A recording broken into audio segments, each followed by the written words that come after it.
They say insanity is doing the same thing over and over again while expecting different results. Well, if that's the case, Mushfiqur Rahim was certainly insane during this series against South Africa. After the first game, when he won the toss, elected to field first, and South Africa put up 496 for 3 in their first innings, you would have thought he learnt his lesson. Faf du Plessis, in the pre-match press conference for the second test, when asked what he would do if he won the toss, said, perhaps jokingly, I'll leave that to the Bangladesh captain. Well, Mushfiqur certainly took it literally, because when he won the toss in the second test, he once again elected to field first. The first test pitch was flat. The second test pitch was flat. You got clobbered in the first game. Why, oh why, would you make the same mistake again, Mushfiqur?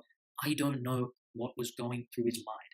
And Bangladesh got spanked even more than they did in the first test this time around. They conceded 429 runs on the first day alone.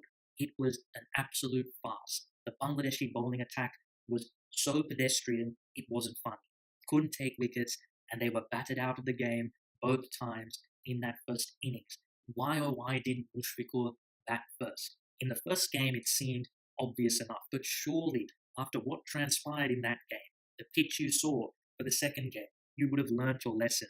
It was a bizarre decision that cost Bangladesh a chance to compete in this game. I don't think the result would have been any different if they had batted first, but at least they might have had a better chance. And for Mushfiqur Rahim, this is just another tactical blunder from a guy who has been well documented for such issues in the past. But don't let this toss drama detract from the real problem for Bangladesh, and that was their lack of skill and lack of experience outside Asia. Bangladesh don't play a lot of test cricket outside Asia. They don't play a lot of test cricket full stop, but it showed that lack of experience. This was their first tour of South Africa since 2008. Some of the most fast bowler friendly pitches in the world, usually, but the pitches they saw were pretty benign, quite flat. So you thought, hey, maybe they actually have a chance on these types of pitches. Absolutely not. They got humiliated in both games, especially in the second game. At least the first game they took to the final day. The lack of skill in their fast bowling department is worrying. When you look at the test bowling averages of the bowlers that were in the squad, that played in this series, all 5 played at least a test in this series. They're all above 50, except for Mushfiqur Rahim, who is the great hope for Bangladeshi fast bowling. His average in test cricket is a very respectable 32, and he is a highly skilled, talented young bowler. He is a guy who is going to shoulder the burden of the Bangladeshi fast bowling for a long time to come. But I'm looking at the rest of them, and I'm thinking, what do they have to offer? Tuskin is young, he's quick, but he has no control, and he doesn't do a lot with the ball. Rubul Hossain, he's quick, he's been around for a while, but he's never had discipline to his bowling. Subhashish Roy is a military medium pacer who does little with the ball. And finally, Shafayul Islam is very similar to Subhashish. Notice a trend? Lack of skill, lack of movement. That is something that the Bangladeshi bowlers weren't able to do enough. They weren't able to get the ball to move, to swing. Yes, the conditions weren't actually very helpful for fast bowling, but nonetheless, they offered very little. Not only that, but they weren't able to push the South African batsmen back.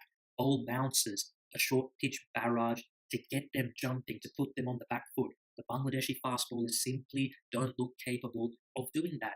And to be fair, you can't blame them. They don't play a lot of cricket, the Bangladeshi fast bowlers.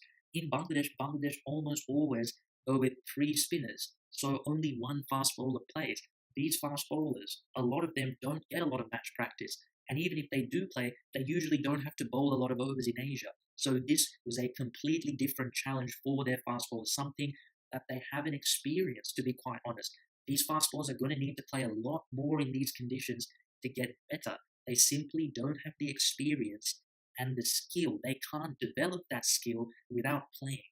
So it's a real catch-22 for the Bangladeshi fast bowlers. But the bottom line is, outside Asia, they can't rely on their strong spin bowling. That fast bowling unit, which is not good enough, is going to keep on getting exposed. They're not going to have a chance to win in these conditions with that fast bowling unit.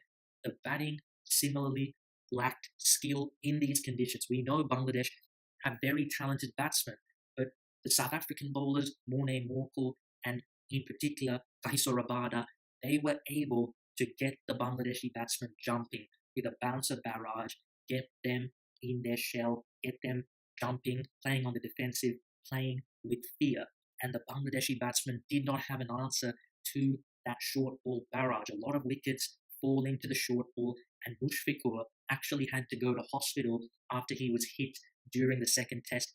Mushfiqur's struggles against the short ball are very well documented. He's a pretty short guy to begin with, and South Africa ruthlessly exposed that weakness. You got to feel sorry for Mushfiqur. Yes, he made a wrong decision, but it's like he kept on getting punished for it every single day during that series. It was tough to watch for Mushfiqur, and now his captaincy is on the line. Big question marks are being asked. But once again, much like the toss, I think that's detracting from the main issue for Bangladesh. That's looking for a scapegoat. The real issue is their lack of skill in these conditions. The batsmen simply had no answer to South Africa's fast bowling. If you had a look at the gulf between the two teams, the South African bowlers were able to get the ball to talk, able to get the batsmen on the back foot. The Bangladeshi bowlers, they weren't able to do that. And the South African batsmen, they were able to build innings, play the long innings. You saw a lot of starts for the Bangladeshi batsmen in this series, but there were no centuries. No one was able to go on and get a big one. You have to do that to win games of cricket. And I know that Shakib was not there during this series and Tamim wasn't available for the second game. That's two of your best players. But still, that does not excuse what we saw in their last three innings this series. The first innings in the first game wasn't too bad. There were a lot of starts, but it wasn't too bad. But the last three were nothing short of cataclysmic for this Bangladesh team. They didn't put up a fight. And at the end of it, you felt they were glad that it was all over. They were simply outplayed by South Africa. Now, I don't think it was fair to ever expect them to go to South Africa and win, but I think they would have liked to have competed better. Given the success they've had in Test cricket at home in the last few years, I think they would have liked to bring that form away from home. And I thought the series that they played in New Zealand, just at the start of this year, was a step in the right direction away from home. But it appears like one step forward, two steps back for Bangladesh. At the moment, the reality for this team is, while they'll be competitive at home with their spin bowling attack, away from home, where you have to rely on your fast bowling, they simply don't have the skill to get it done at the moment. And their batting, for the most part, struggles against high quality fast bowling, particularly the short ball. So I thought certainly a learning curve for Bangladesh, and hopefully they can be better next time they play outside Asia. But it's not all doom and gloom for Bangladesh. I think this was just a reality check, and the plight they experienced in this series, I think, was quite beautifully epitomized by the struggles, the torture of Mushfiqur Rahim in this series. Hopefully, though, for his sake and for Bangladesh's sake, they can bounce back from this one soon.